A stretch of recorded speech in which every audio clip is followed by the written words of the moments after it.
est-ce que xam nga ban at lañ créé Ligue des champions? est-ce que xam nga kan moo créé Ligue des champions? est-ce que xam nga Ligue des champions ci boppam tuddul woon Ligue des champions? la fi wax yépp dinaa la ci leeral point par point.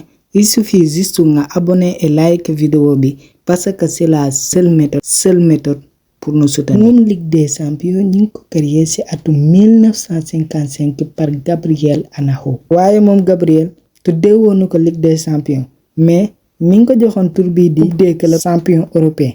et aussi wax nañ ne moom Gabriel exercer na métier mi di joueur, entraîneur ak li nga xam ne mooy journaliste. mais bu ñu ñëwee ba ci atum 1954 la am idée créer benn compétition européenne des clubs ci noonu mu waxtaan ci ak benn xaritam bu ñuy wax Jacques Ferrat. un an après maanaam en 1955 moo xaritam bu ñu ànd réaliser seen ay rêve maanaam créer coupe des clubs champions européens. compétition boobu di Ligue des champions. en 1975 ci leen changé tur bi tuddee ko Ligue des champions.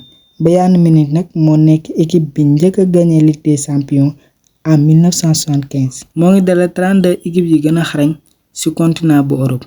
ki koy organiser nag mooy UEFA di Union des associations des football européens. ñun ñëpp ñoo ko gisandoo. Real Madrid moo remporté compétition bi. moo nekkoon 69e édition. doxoon ci diggante Real Madrid ak Dortmund. bii nag moo nekk 15e Ligue des champions. mu nekk équipe bi ëpp lim ko jël ci histoire. moo gagné da lay jox benn coupe. ñu ngi ko tuddee la coupe des grands hommes. bi dañuy rêver ngir jël ko ndax ci at bi nga ko jël loolu dafay firndeel ne yaa mën ci équipe bi maanaam yaay la king.